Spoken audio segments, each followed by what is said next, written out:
Познатиот бодибилдер Тоше Зафиров неодамна постираше фотографија на својот профил од Дубај, седејќи во луксузна база со панорамски поглед, што веднаш потсетува на сцените со Елена Карлеуша во истиот амбиент. На една од фотографиите јасно е прикажан Тоше како се релаксира, додека на другата Елена Карлеуша позира со кокос во рака во сличен стил и локација. Тоа го инспирираше Зафиров да се пошегува на своја сметка и во духот на луксузот.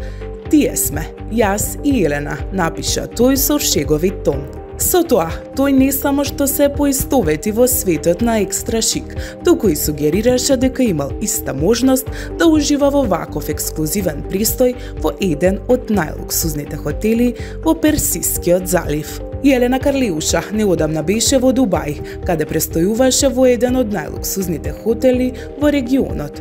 Според медиумите, за 7 ноќевања потрошила релативни суми од неколку илјади евра до преку милион динари за сам престој. Во истиот хотелски амбиент, со приватни плажи, спа центри и врвни ресторани, JK често објавуваше спектакуларни кадри кои собираа голем број на лајкови. Со оваа објава, Тоше Зафиров се качи на нивото на луксузно искуство што го доживеа Елена Карлеуша, користејќи слики како визуелна потврда и додавајќи доза самопочит и хумор. Тоа место е знак од сите кои имаат услови за ваков животен стил. Еве кој е струмиџанецот кој беше убиен и фрлен во црна кеса во Боливија. Македонското министерство за надворешни работи и надворешна трговија потврди дека се чека официјална потврда од боливиските власти за инцидентот на тројцата загинати во вооружен инцидент што се случил во градот Санта Крус, Боливија. Според информации објавени од српските медиуми, меѓу жртвите се наоѓа и државјанин на Македонија. Македонската амбасада со седиште во Бразил е во постојана комуникација со боливиските институции преку амбасадата на Боливија.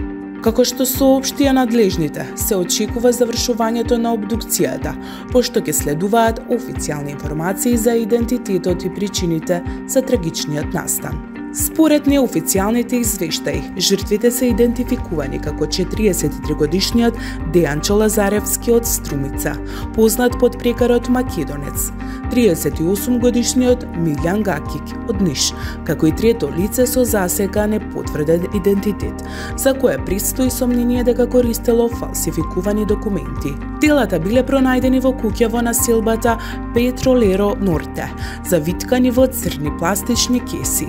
Првичните наводи од истражувањата укажуваат дека жртвите биле подложени на тортура.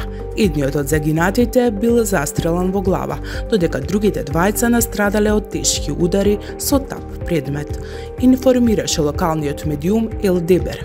Се наведува и дека Лазаревски поседувал и бугарски пасош. Истражните органи уапсиле 4 лица, вклучително и таксист, за кој се верува дека бил ангажиран да ги превзеде жртвите и можните осомничени. Запленети се 2 возила, од кои во едното е пронајдена муниција со калибар 9 мм.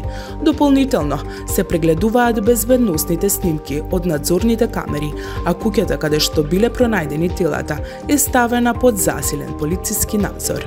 Се испитува дали жртвите биле држени таму против своја волја или биле донесени на тоа место по настанот.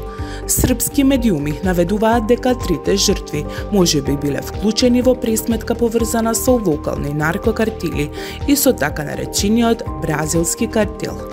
Исто така се истакнува дека убиството предизвикало сериозна вознемиреност меѓу познати криминални кругови во Ниш и Струмица, каде што жртвите биле познати по прекарите Итри, Македонец и Мали Коста. Распишана потериница за Андреј Танасковски, осомничен за убиство на црногорскиот мафијаш Марко Љубиша Кан, член на шкалјарскиот клан. Властите ја идентификуваа личноста која минатата недела извршила напад врз 56-годишниот Марко Љубиша, познат под прекарот Кан, член на озогласениот криминален круг од Будва. Осомничен е Андреј Танасковски, 18-годишен државјанин на Македонија, кој по наводниот обид за убиство се дал во бегство. Според информациите од полициската управа, инцидентот се случил на 7 август во луксузниот хотелски комплекс Маестрал во Пршно, каде што Љубиша бил застрелан додека се наоѓал покрај базен.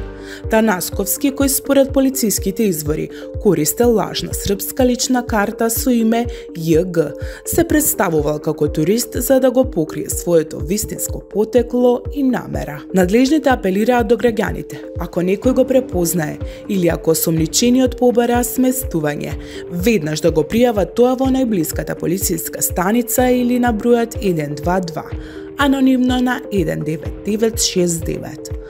Полицијата предупредува дека секое свесно прекривање или помагање на бегалецот ќе се третира како кривично дело, вклучувајќи обезбедување, сместување или информациска поддршка. Во текот на истрагата, полицијата утврдила дека младиот осумничен го искористил лажниот документ за да се смести во хотелот и да го реализира нападот. На дента на настанот, Танасковски испукал 2 куршуми кон Љубиша, кој потоа добил повреди на главата. По нападот, осумничениот побегнал во непознат правец. Според виести, полицијата смета дека Танасковски бил дел од подетелно осмислена криминална операција со потенцијални поврзаности со организирани структури. Против Танасковски е поднесена кривична пријава за обид на убиство, недозволено носење оружје и експлозивни материи, фалсификување исправа. Овие обвиненија се однесуваат од страна на одделот на безбедност при регионалниот центар Југ со насоки од Вишото државно обвинителство. Црногорските власти потврдија дека идентитетот на напаѓачот бил утврден во рок од 24 часа, благодарение на директната соработка со македонските полициски служби. Тие искажаа јавна благодарност до надлежните институции на Македонија за брзината и ефикасноста на постапката. Нападнатиот Марко Љубиша Кан, според полициски извори, е еден од влијателните членови на криминалната мрежа од Будва и има директни поврзаности со шкалјарскиот клан, што дополнително ја комплицира целата ситуација. Во шокантно искрено интервју во најновата епизода на Скапирај Тару, Тара Симов конечно преговори за инцидентот која потресе јавноста.